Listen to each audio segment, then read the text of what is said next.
My name's Ellie, welcome to my channel, and today we are doing first impression of Shroud Cosmetics Arcana palette. It is real pretty. It is all of the smoky, earthy tone things that I wanted. I don't have a great plan, because I haven't swatched it. It's probably a bad plan. I'm wanting to do something with the cooler tones, so probably Relic and Sacred and Familiar and probably Mystic, because Mystic looks real cool. So I'm just going to start putting things on my face, and hopefully it will go well. And since this is really cool, I'm going to try and use it to do my makeup. So let's start with Relic in the crease. Oh, that is huge. I normally do my makeup out of a much smaller palette, at least for mirror. That's gonna be too big. That's gonna be like blocking the view the whole time. Okay, this is the one I normally use. Should probably get like a little compact something that doesn't have makeup in it that I can just use as my mirror all the time. Yeah, it's a lot of pigmentation, which I knew. I knew that Shroud, which used to be Strobe, had some very pigmented mattes. I don't know if I'd heard too much about the shimmers, but I remember hearing a ton about the Creepy Cute palette, and supposedly, well, as we're seeing, the mattes are very true to color, very pigmented.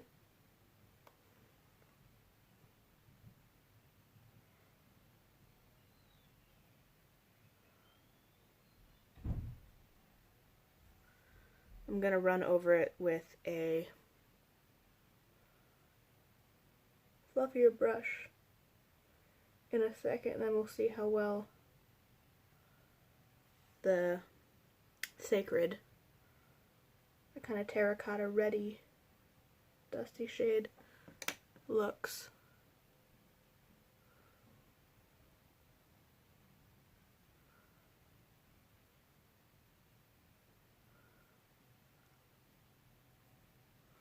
Okay, it diffuses nicely.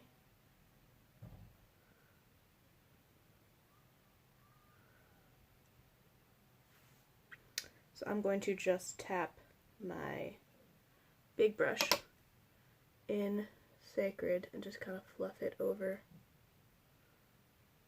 and start blending. Oh, that's nice.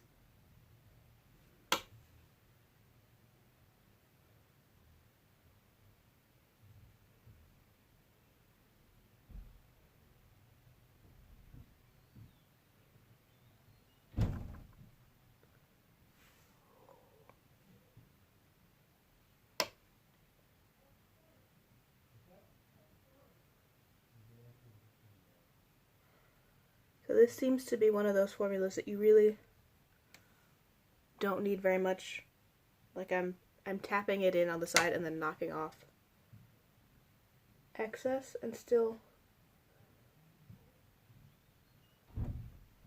getting about as much pigmentation as I want.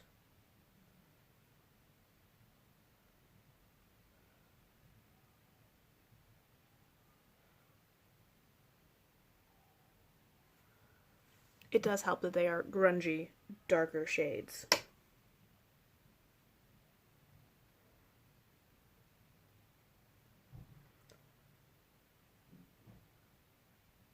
Which these are exactly what I wanted. I wanted darker, foresty, kind of jewel tone shades, and this is totally that. Okay, I'm gonna go into probably Mystic, maybe a little Nocturnal, probably some Familiar for the lid. I was thinking about what I was going to use to darken it, but that seems to be a pretty nice defined crease as is. I'm going to start with Mystic, just because it's, ooh no, oh no. think Enchantress is going to work better.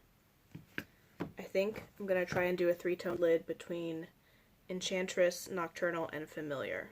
So that little V of colors. Yeah, I think since I did Sacred, Enchantress is going to work better. Okay, it's on here. Let's just... Ooh, yeah.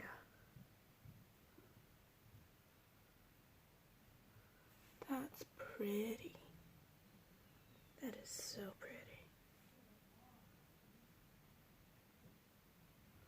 But since I'm going for a 3-toned lid, I'm not going to take it any further in. I'm going to be good for once, even though it's like halfway over my lid. I have plans. Well, actually, the problem is I didn't have any plan other than wanted to use.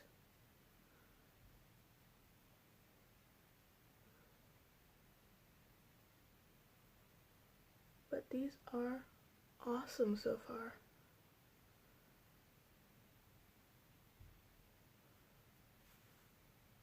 Oh, yeah.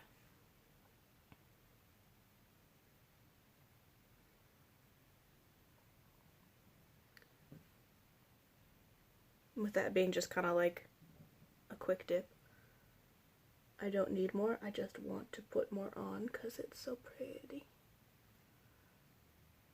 Okay, I'm going to stop myself there. We're going to go into Nocturnal for the center of the lid.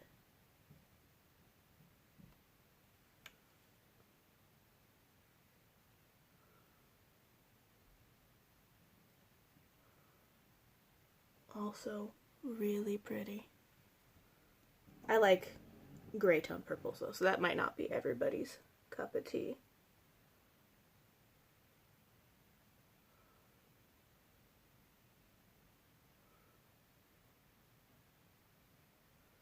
And gray and red can be kind of hard to blend. But we'll leave that once I have everything placed and we will go from there.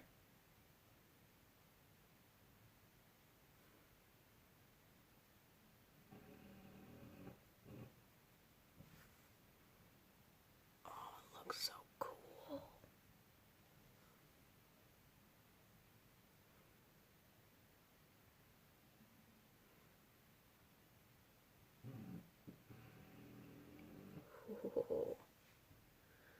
So, for future looks, I'm probably not going to use as many colors, but I was trying to find a way to use a bunch of them in one look.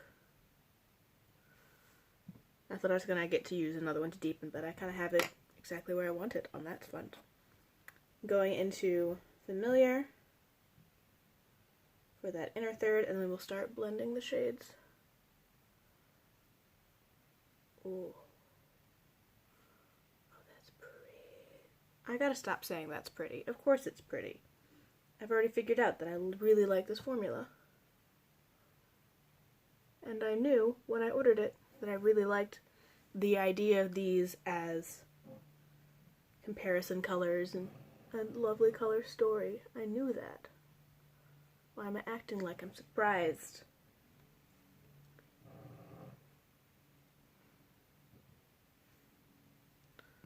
Okay, and then we fuzz the edges so that we don't lose Nocturnal. Oh, those look so nice together.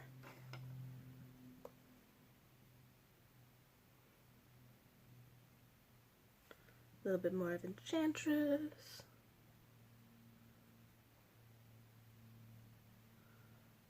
Oh, so cool. This is not at all what I was picturing, but it's so pretty. It's so pretty.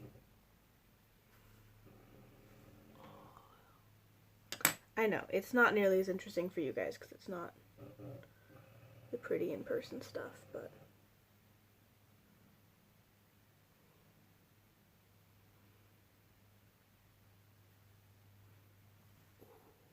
I really like that red sitting on the outer edge, just kind of looking like it's tricking me into thinking it's a multichrome the way that they can have a different color sitting like it's a reflection of something.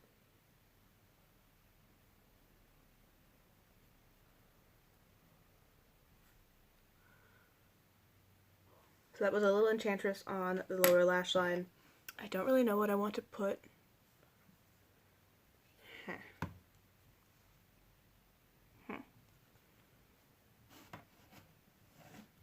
What do I want to put for my inner corner?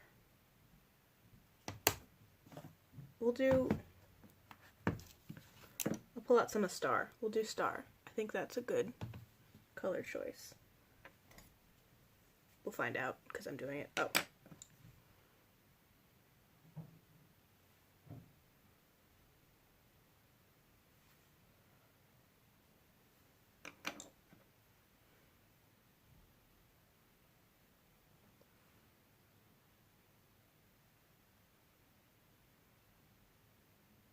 Yeah, that'll work. I wish I had something a little bit more taupey beige.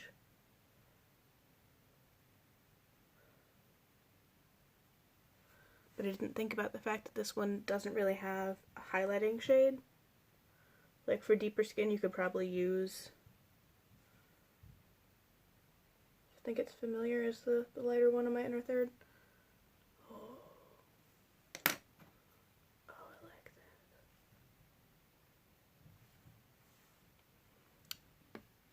that. Yeah, I like that a lot. Okay, so I like them a lot, as you can tell. Very pigmented, very adherent.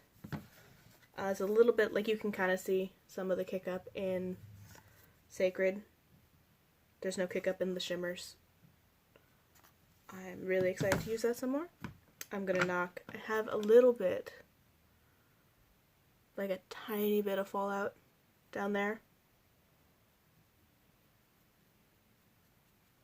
But it knocks off very easily because I set my foundation.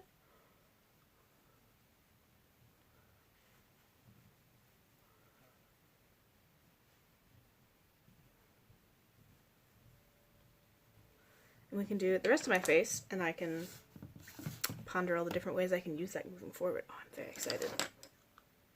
So I've been interested in Shroud Cosmetics back when they were strobe, because they were cool looking, and I was interested in the Creepy Cute palette. I still am, I just haven't convinced myself I'm going to get good use out of it. I have pastel shades. I don't know if that mix of colors that they picked for the Creepy Cute palette is what I would use the most. They're supposed to be great, and that's awesome. I've heard nothing but great things about the formula of the Creepy Cute palette, and now that I have played with their mattes, I can understand how that type of formula would translate really well into gorgeous opaque pastels. Just the ones that they picked in that palette, I'm not sure they're the ones I would use the most. Because of pastels, I tend to look for like turquoise and like lilac. Whereas they have like I think they do have a green and a purple, but they're not the tones I would normally reach for. So I go back and forth between, I've heard such great things, but will I actually use it?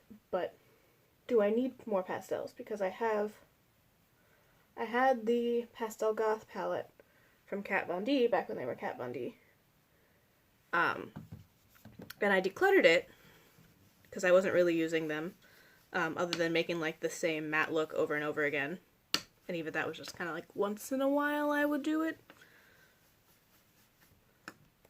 I have a collection of pastel-y mattes from different Cliana bundles and orders that I moved into a thing to see if I wanted them, and since I put them in there, I really have not grabbed them out very much at all.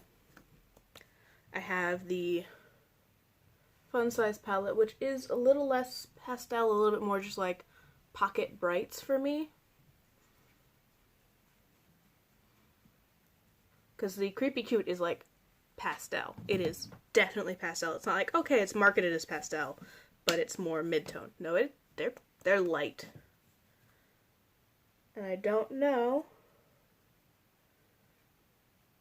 if I would really have the same use for that.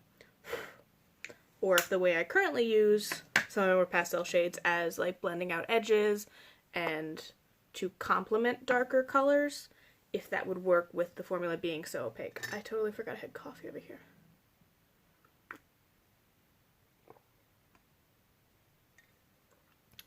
I'm still on that horrible schedule where, since I don't have to be anywhere because I'm in quarantine and I'm not working from home or anything, I'm just kind of here.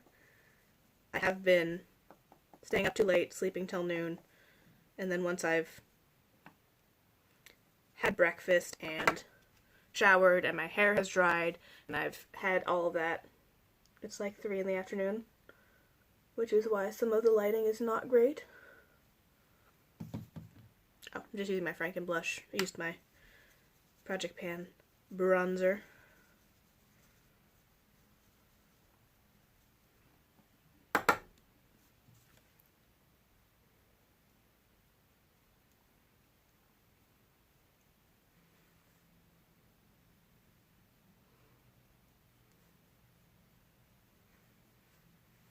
I'm getting to the point with this blush that everything's around the edge, so I can't get too much product on my brush, so I get to go a little crazy again. I have that one little corner that I'm working on. It's not attached to anything anymore, but I'm gonna get it. Gonna get it.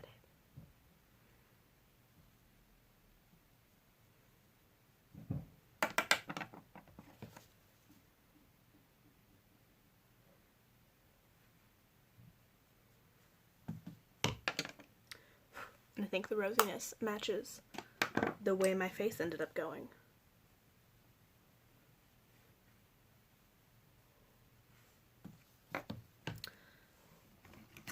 So, I did like, I think it was their Divine or Divina palette, looked really good, and I was very tempted.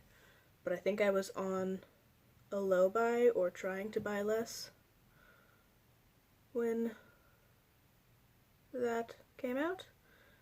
And I kept looking at it and wanting it and then being like, no. Because I had not been buying from as many indie brands, so I wasn't used to just...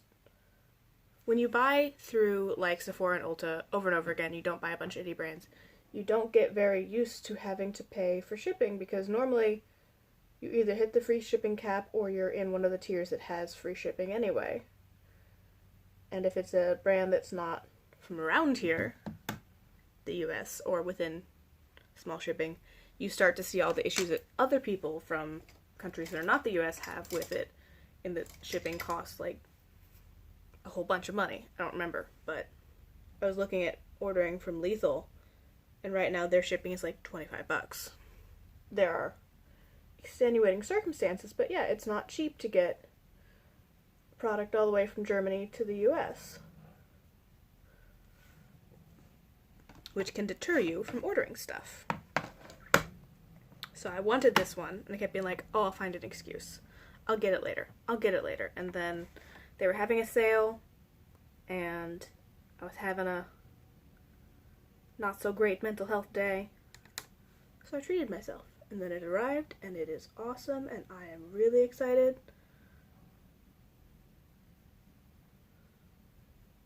These are the types of things I feel like a lot of people want to wear, these grungy tones in the fall.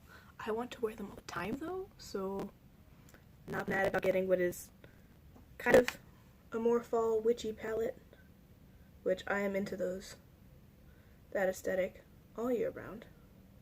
I think that's awesome all the time. And the other thing I think when this came out last year? No, maybe it was just I was really considering it fall of last year. It's also when Lunar Beauty was having their witchy themed palette. And I was interested, and I kept putting it off, and I kept being like, do I really want to give Manny my money? He's kind of annoyed me. And I knew I stopped following him a while ago, and I knew there was drama, and I couldn't remember if it was just that people didn't like him, or that he was, like, actually doing very bad things, like racist, sexist things. I couldn't remember, and it just seemed safer if I couldn't remember what the drama was, not to buy anything. And I did that thing that I do where if I can't decide between two things, I set it aside and I kind of forget about it. Which is good for my wallet sometimes, because I did not end up buying that palette from Manny. And I got to put this off, and I got to buy it on a sale, and now I'm very excited to use it, and I know which one I wanted, because I continued to want the Arcana palette long after I was like, about the Manny palette. I also wanted the NYX Sabrina palette that popped up, sold out, never came back. I couldn't find it on a bunch of different, like, I could find other parts of the collection, but I couldn't find the eyeshadow palette. It was weird. And I mainly wanted the eyeshadow palette. I thought that was a bad move, because I really wanted that, and I like the new Sabrina show. I'm enjoying the darker tone. I'm having a lot of fun with it. I would have enjoyed a NYX palette. I tend to like NYX's formula. It's not like the best, but it's still pretty good. Good enough for a themed palette to be fun. Oh, this brow just got all wonky. There we go. I'll just scratch away some of your colors. It's fine. Okay. I do think this is a good time to use my Franken highlighter. Kapow! I think it'll match a little bit closer than some of my other ones. Not even really match, just be aesthetically pleasing.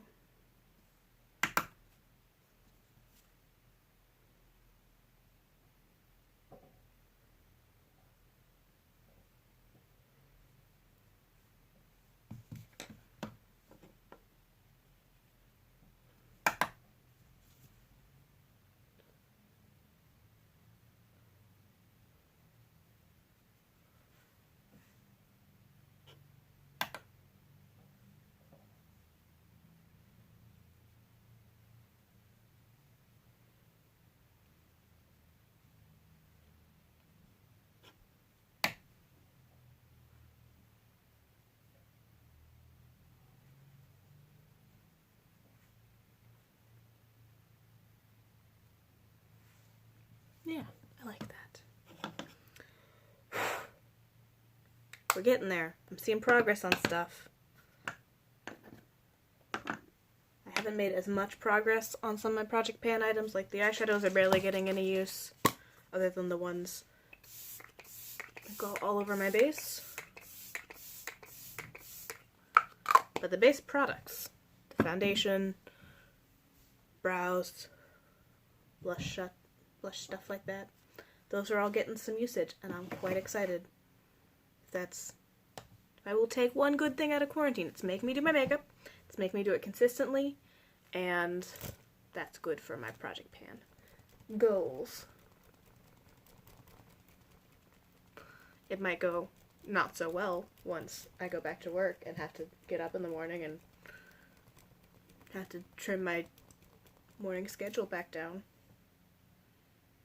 Get in the habit of not having a time constraint on stuff, and you spend more time on things. Like, I don't have to be somewhere, so my shower can be a little bit more leisurely. I can spend some time, I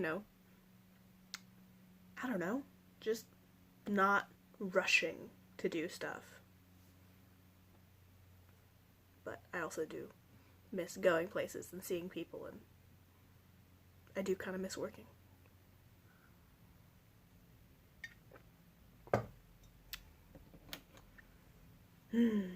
That got dark.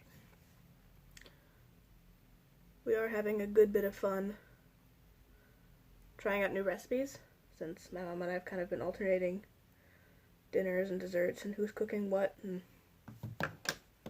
based on what we can and can't get, which we keep having these. My dad will read news that makes him all paranoid, and he'll say stuff like, oh, there's going to be a shortage on this or that, whatever, and it just doesn't seem to be happening. Like, toilet paper was low for a couple days. We had issues getting rice, and that it wasn't at Schnucks or Sam's, and I'm not even 100% sure on the Sam's one, because I don't think we looked very seriously, but I had rice, and when I went to the international grocery, there was plenty of rice. There was a limit on how many bags you could take, but the bags are like big-ass bags. We could have gotten rice there if I'd known when I made that trip that we were low. And we didn't end up running out of rice.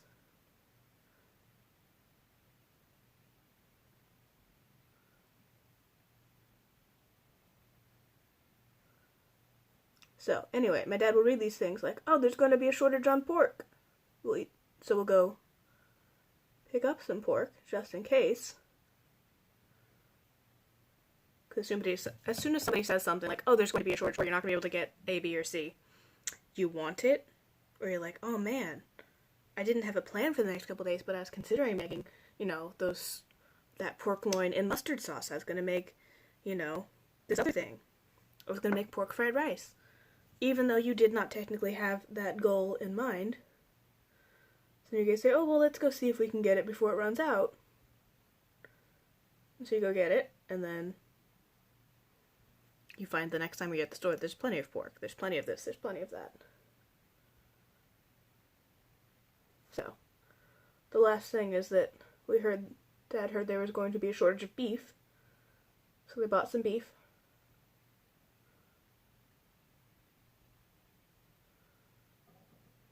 Which has kind of changed the way my parents grocery shop.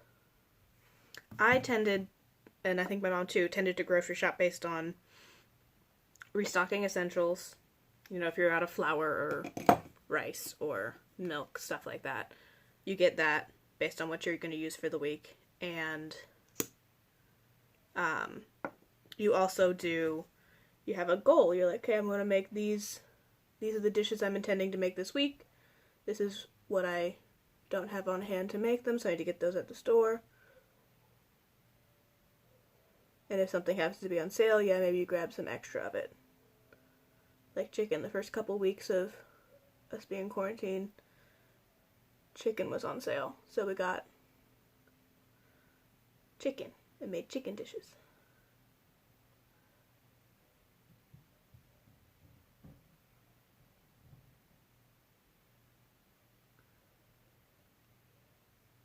But now it's, okay, what can we get? What can we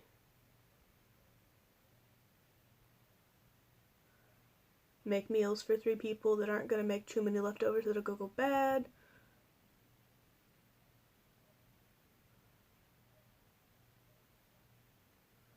Because we were having family dinners once a week with my siblings and their spouses and their kids. Which ends up as, 8 adults and 2 to 4 kids. 2 of the children are newborn baby things, so they don't eat, but they will eventually, so we have to start planning for that. So if you had a meal that you're like, hey, I like this, but it doesn't make great leftovers, or I like it, but I don't want to eat it, however many days it would be to go through a full meal, you could make it for that dinner and not likely have very many leftovers. But we're not doing that, so we also have to scale down some stuff because a lot of my mom's recipes were built under the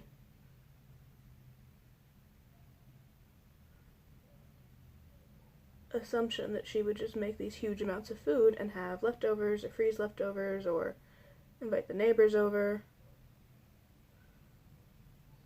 Because when you raise 4 children, who will sometimes also have the neighbor kids over for dinner, you get used to making very large meals. And if you just assume all of your meals are going to cook for that volume of people, you never really scale them back down. It's a lot. So, anyway, we're having some fun. We're going to do shepherd's pie, which I'm hoping is awesome.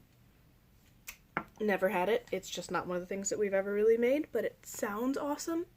It found a recipe I'm excited about. It does not have lamb. It's going to have beef because that's what we have, because Dad heard there was going to be a run on beef, so he decided to be the run on beef and got us a couple pounds of that.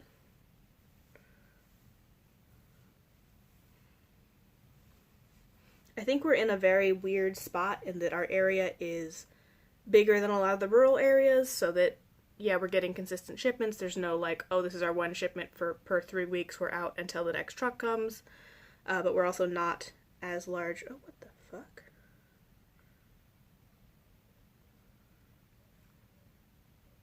It's settled weird. Oh, I'm using Pout from Bare Minerals in the Gen Nude liquid lip or gloss or something.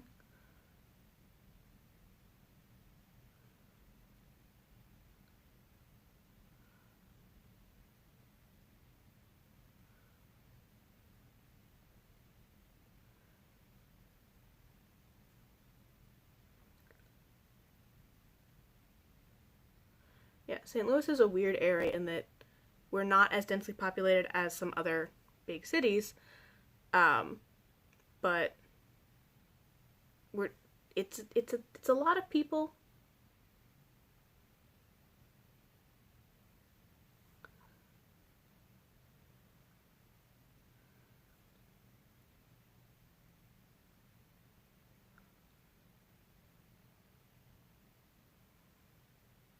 But they're spread over more space than other places.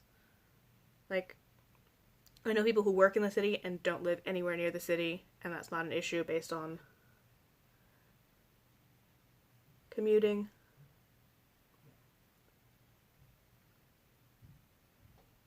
And like, even our places where like, yeah, somebody might be coming into New York City from Queens or something, and it might be less densely populated than New York City, but we're even less densely populated than those areas.